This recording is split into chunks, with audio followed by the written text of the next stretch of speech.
You know, this is supposed to be the road to WrestleMania. This is supposed to be a time in WWE where we're all supposed to be excited, looking forward to the pay-per-views coming up that are going to lead up to WrestleMania, right?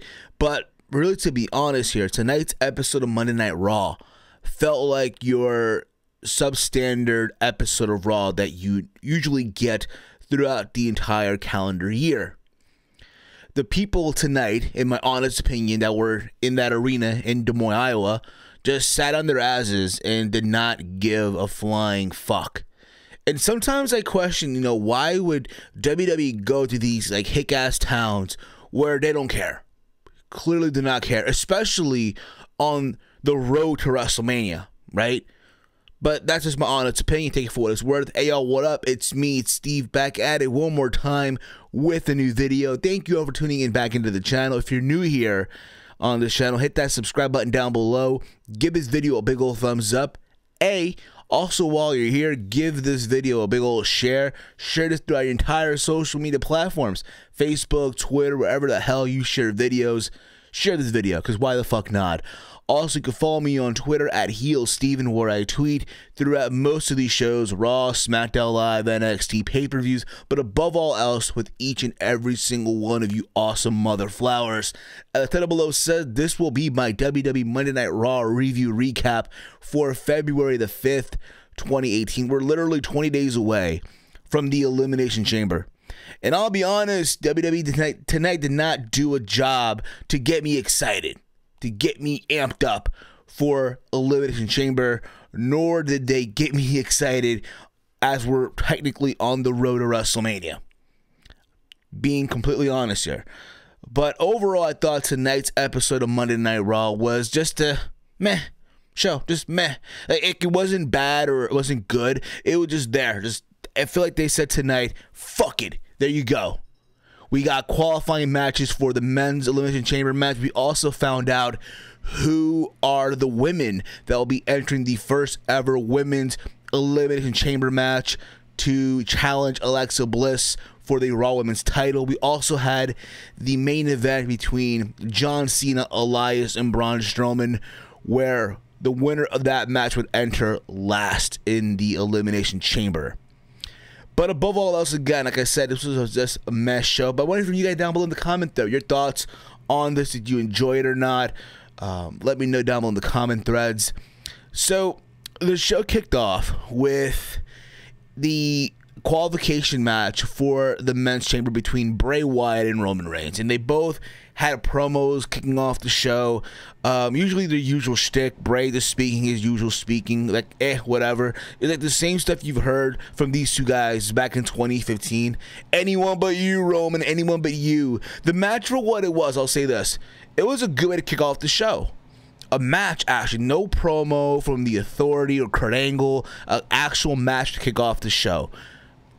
These two guys, I'll say this, okay? They can go out there, they can have a killer match, right? Give you a hard-felt competitive fight, if you will. But it's just one of those things where now it's like, it's the same stuff that I saw back in 2015, 2014 when these guys were feuding, And it got to a point where it was so bad, I didn't want to see these guys feud anymore. And I'm reminded here with this match, like, why are these two guys still fighting? Is whatever. People thought Bray was going to win, but come on, let's be real about it, right? If you really thought that Bray Wyatt was going to win, come on, seriously. But again, with the match for what it was, Roman got the win with the spear. Now, here's my thing about this match that I kind of scratched my head to. So near the end of the match, Bray Wyatt hit Sister Abigail, right? And Roman's out of it. Roman's completely out. Bray does the cover. It gets a 2 count. One of those closed 2 counts, right? And Bray's in disbelief, like, what happened, right? So he gets back up. He gets Roman back up. Roman's, like, out of it, too. So he decides to go for a second Sister Abigail. And Roman counters like it's nothing after getting hit with one Sister Abigail. And then go for the spear for the 1, 2, 3. And Roman won. Again, no problem with Roman winning. I just hated that last sequence of that match, to be really honest with you guys. But nonetheless, Roman got the win, and he joins John Cena, Elias, Finn Balor, my bad, John Cena, Elias, and Braun Strowman in the Chamber match coming up in a couple of weeks. We then had a tag team match, improv tag team match between Finn Balor and Carl Anderson versus The Revival. This was supposed to be originally a one-on-one match, but I guess somewhere in this whole thing, as Revival were coming out, they wanted to remind the crowd that they were one of the best tag teams, what have you, and they gave a proposition to Finn to choose one of his, club friends to be his partner for tonight. And I guess there was some thinking there, and Finn Balor chose Carl Anderson. And the match for what it was, I'm not saying it was bad or anything amazing. I just didn't care. I just did not care at all. Okay? Somewhere this whole thing, people were just going crazy for Finn. But it was all said and done. Balor pinned Scott Dawson, and he got hit with the coup de grace for the win. So literally, Balor and Anderson got the win over the Revival. I'll be honest, I don't know what they're doing with Revival right now. I just don't know.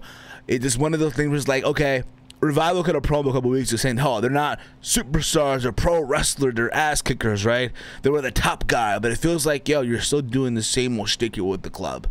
Like, I'm just tired of it, okay? I'm just tired of it.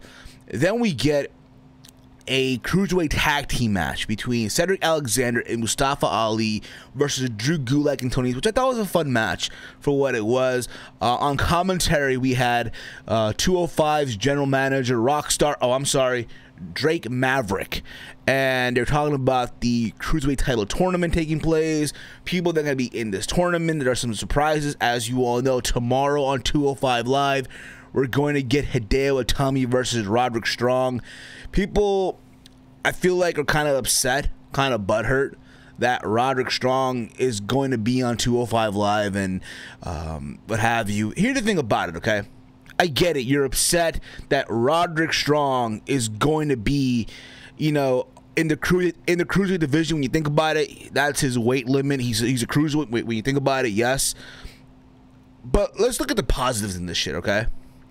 Roderick Strong, if his role is to be in 205 Live, I'm not sure if it's a main roster call-up. I just feel like it's just part of the tournament. Hey, we need people in this tournament, so let's bring some people from NXT to be part of this tournament. That's how I look at it as. But let's assume for one moment here that Roderick Strong indeed is now part of the main roster. Hey, listen, he's on Raw. He's on Monday Night Raw. He'll have matches on Monday Night Raw. Granted, we said the same thing about Austin Aries many months ago when he was part of 205 Live. People were like, oh, why is he being a commentator, what have you? Why is he in 205? But at the same time, hey, he was featured on Raw. But again, I just don't think it's Roderick Strong finally joining the main roster. Now, if he does, then we know where he's going to be at, 205 Live. I get it. People want to see him, wrestle the likes of a Rollins, of a Roman, of, The Miz, what have you. But at the same time, again, it is what it is. Okay, I'm tired of complaining, tired of moaning. I'm tired of, getting this whole debate here. But at the end of the day, things happen for a reason. Speaking of cruiserweights, as you all know, this past Sunday, I did the Golden Opportunity Tournament on 2K18 on my YouTube channel. I did a live stream with the people from NXT to crown a number contender for Andrade Cien Alma, if in the game, if you will, right? And it got a lot of good positive feedback from a lot of people. And I thank you all for watching the live stream, in the chat, what have you. And because of the positive feedback, we'll be bringing back the Golden Opportunity Tournament this coming Sunday, but this time it's going to be featuring the cruiserweights of 205 Live. They're doing a tournament, a 16-man tournament. I'm going to do a tournament of my own on 2K18 to crown a new cruiserweight champion, to see who is going to be the new champion. Let's be real about it. 9 times out of 10, this tournament that I'm going to do probably will be better than what they're going to give you in WWE. So again, if you're new to the channel, hit that sub button, hit that bell icon, be notified when this goes live and all that fun stuff. You guys can interact with me and all that awesome stuff as well. But again, this match for what it was, Tony Nese, Drew Gulak versus Cedric Alexander, Mustafa Ali. Again, a fun little match here. But it was all said and done. Cedric Alexander pinned Drew Gulak with the lumbar check. And I'll say this too, Drew Gulak sold the hell out of this. Like, every guy gets hit with the lumbar check, they sell the shit out of this move. But nonetheless, this match for what it was a an okay match. I just wish it went a little longer to emphasize the importance, I guess, of this tournament that's taking place over in 205 Live. Kurt Angle announced that who was going to join Alexa Bliss in the Raw Women's Elimination Chamber match for the Raw Women's title at the Elimination Chamber. So joining Alexa Bliss will be Bayley, Sasha Banks, Mickie James, Sonya Deville, and Mandy Rose. Now, he also mentions that Nia Jax will actually have a one-on-one match with Asuka. And if she is to beat Asuka, then she would join Asuka in a triple threat match for the Raw Women's title at WrestleMania. Now, this is the part where I'm like, what the fuck is going on here, okay? So, you remember last week, right? Alexa Bliss, Asuka won the Royal Rumble, the Women's Rumble match, right? And they made this whole thing where she has to decide who she's going to face at WrestleMania. Will it be Alexa Bliss or will it be Charlotte for the SmackDown Women's title? She got interrupted by Ronda Rousey. So that's the notion. Hey, she had to choose, right? She has to make a decision. But here's Kurt Angle already making a decision for her and saying that, if Nia beats Asuka, she joins a triple threat match to see who's going to be the Raw Women's champion at WrestleMania. Like, I just don't get the WWE logic in this. I just don't understand, I'll be honest, I do end up seeing Asuka facing Charlotte at WrestleMania for the SmackDown Women's title. That's just me, of course. But that was the whole thing here. Also tonight in this whole thing, Nia Jax had a squash match where she won. She cut a promo talking about how she's ready for Asuka, how Asuka can't beat her, how she's gonna rip Asuka's face and make her wear a mask permanently. Like, literally, her promo was just so elementary school, like kindergarten bullshit. And it's one of those things where, like, wait a minute, didn't Asuka beat Nia Jax a couple weeks ago via referee stoppage because Asuka kicking the hell out of her legs? So it's like one of those things that confusing. Like, okay, she can't beat you, but she did before. You lost to Asuka a couple weeks ago. But back to this whole announcement of the Women's Chamber match. So then Alexa Bliss comes out talking about equality, right? How come Brock Lesnar isn't defending his title at the Elimination Chamber, but she is. How she felt disrespected, the whole notion of the women's evolution. They're literally trying to talk her way out of this whole thing, right? And Kurt Angle says, you know what, here we're going to do. Let the fans decide. If you want Alexa Bliss to defend her title, the crowd chanting yes like crazy. Yeah, let's make it happen. Let's make it official. That's what they wanted, and they got that. So in other words, all the stuff that Alexa Bliss tried to do did not work at all. We had Asuka versus Bayley going at it one-on-one. Now, before this match played, there was a backstage segment with Sasha Banks where she was watching a video, or the YouTube clip, if you will, on her tablet from last week's match, where she tapped out to Asuka. And Bayley comes out and talks about, hey, you shouldn't go hard. You shouldn't be too hard on yourself, what have you. That back and forth interaction between Sasha and Bayley. They referenced the Royal Rumble, what Sasha did when she eliminated Bayley, how Sasha had to do what she needed to do, and what she will do again at the Chamber to get the win, to be the Raw Women's champion, and all that, and how Sasha felt that Bayley was not going to beat Asuka, but then Bayley goes, hey, but I beat you before. So again, they're referencing what happened at the Rumble. We're seeing that, and I'll be honest too, I don't see both women winning the match at the Chamber. If anything, we might end up getting a singles match between Sasha and Bayley at WrestleMania. Who the hell knows? But there's that possibility, right? Till we get the match, Asuka and Bayley. The match for what it was, okay? It wasn't a bad match or anything like that. I see them have better matches before NXT. I think all of us did. And in commentary, right, Jonathan Coachman was like, oh, no disrespect to the NXT roster, but this is not NXT. WrestleMania is the bigger place, what have you. And to some way, it's true, okay? But at the same time, it's like, dude, I get it. You haven't been on WWE programming for so long. But you should realize that, hey, 9 times out of 10, takeovers always tend to steal the show, or always tend to top the main roster on one of the big 4 events. Okay, I would not be surprised if Takeover New Orleans ends up topping WrestleMania 34. I'll give you an example. Takeover Dallas, which I was in attendance for many years ago, right, was better than WrestleMania 32 for a lot of people. So it was one of those things where it's kind of cheesy what Jonathan Coachman said, but I get what he was trying to do. I get it.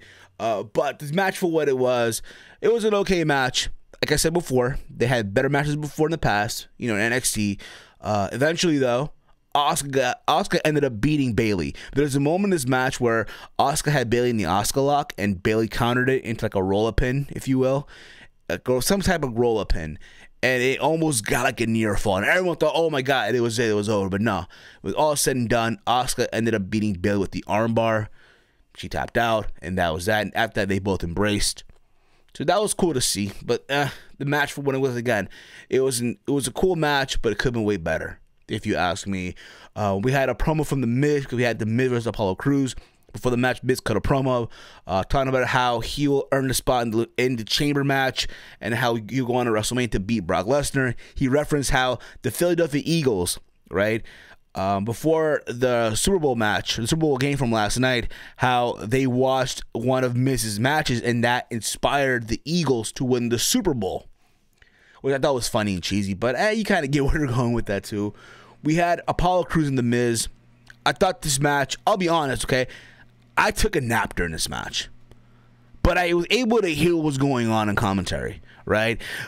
They gave Apollo Crews those spots where he got the near fall, what have you, but he couldn't really get the job done. Miz got the win eventually with the skull-crushing finale.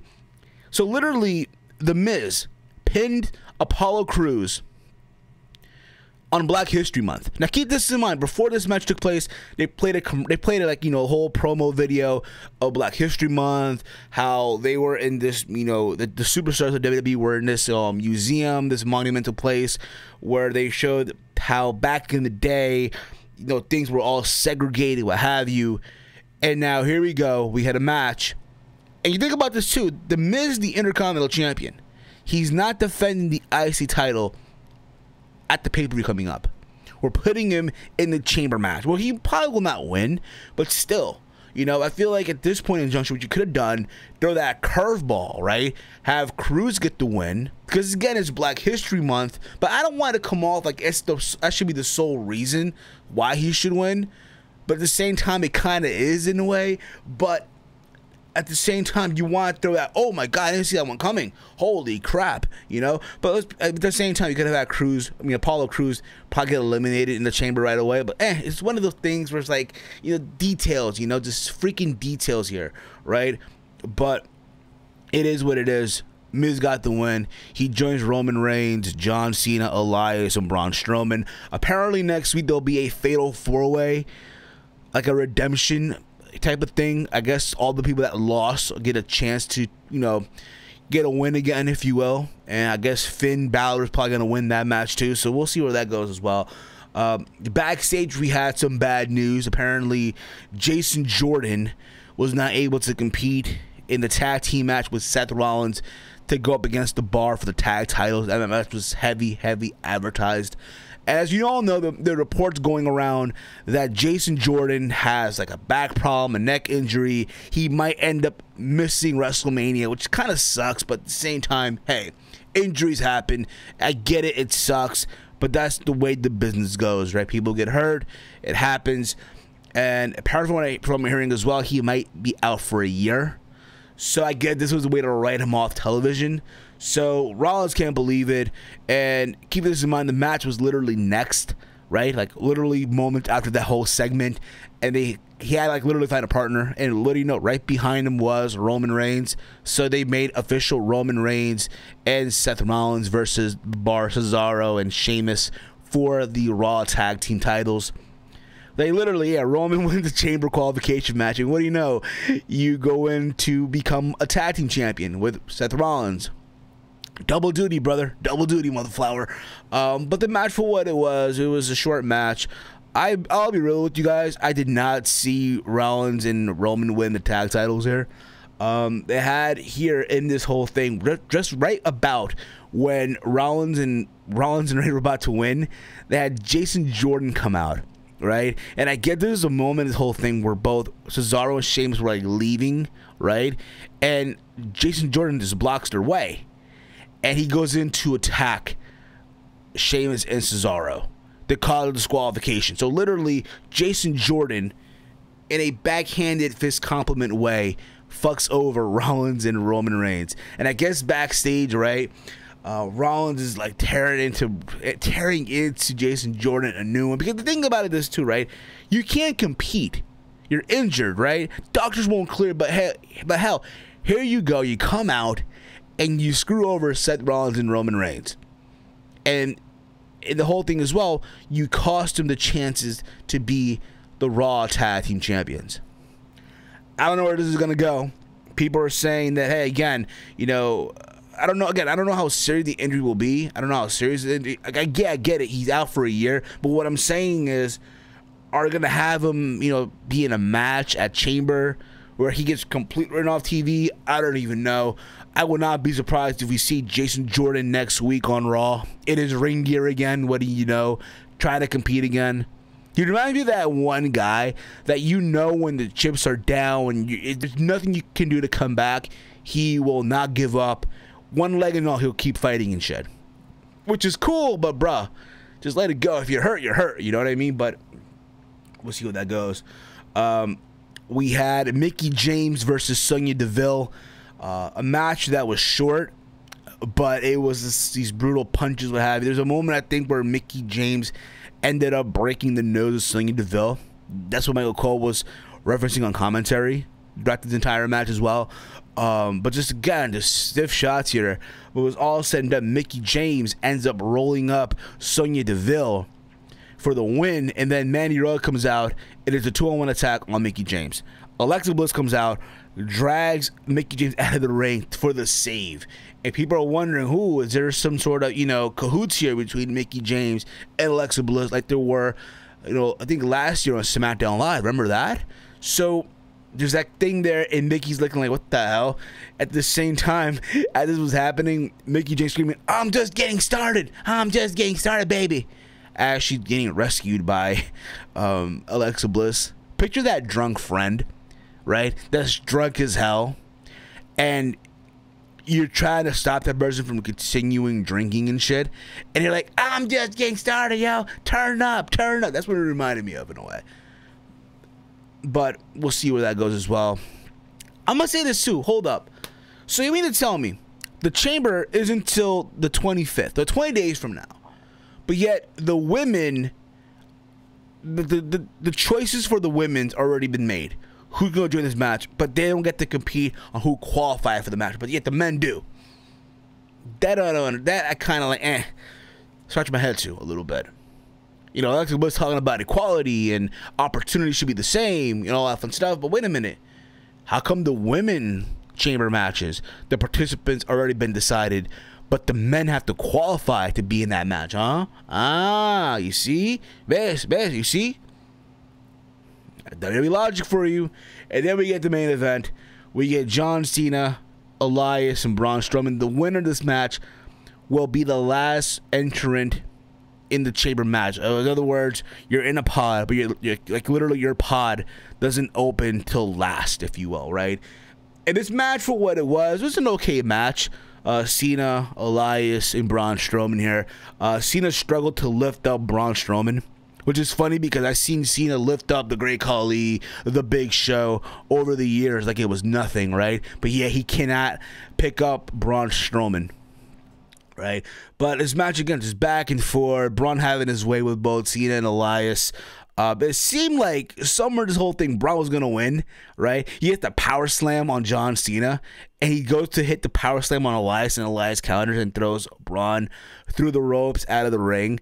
And Elias picks up the win. He pins John Cena, which I think was the right way to do. Was the right thing to do. Okay, you wanna establish that one guy, that mystery guy, like that dark horse, if you will. Think about it now. Elias is the dark horse in this Chamber match. that could definitely win. You think about it, right? The advantage is now that he's the last pod, to be open in the chamber match. Will he win the match? I don't think so. I think he'll get to like the final 3, but we'll see where that goes. But again, Elias will enter the Elimination Chamber last. And after this whole thing was done, Braun Strowman goes on to an attack on both Cena and Elias to close the show. Braun Strowman is just fucking awesome, okay? Braun Strowman is just awesome as hell, all right? But that was Raw tonight. I'll be honest again. A show that was meh. Could have been better. They did nothing to excite me. As again, we're on the road to WrestleMania. This is the chamber we're talking about. We're going into as well. But we'll see. I'll get back tomorrow for my SmackDown Live review. Hopefully SmackDown does a better job in hyping up WrestleMania. As we're, again, on the road to WrestleMania. Hopefully they do a better job at hyping up Fastlane. But we'll see where that goes as well. As the main event tomorrow is Kevin Owens and Sami Zayn. Guys, give me your thoughts down below in the comment thread of this video. Your thoughts on Raw tonight, if you enjoyed it or not. Follow me on Twitter at HeelSteven. Give this video a big old thumbs up. And again, hit that bell icon. Be notified when I drop videos. Like I said, this Sunday, I'm doing the Golden Opportunity Tournament on WWE 2K18 on the channel to crown a new Cruiserweight Champion. I guarantee you what I'll be doing this Sunday will probably be better than what WWE will be doing with the 16-man tournament. All right? Again, give the video a big old like. And as always, hate, comment, and subscribe. Until next time, it's me, it's Steve, and it's wrestling and whatever. Yeah.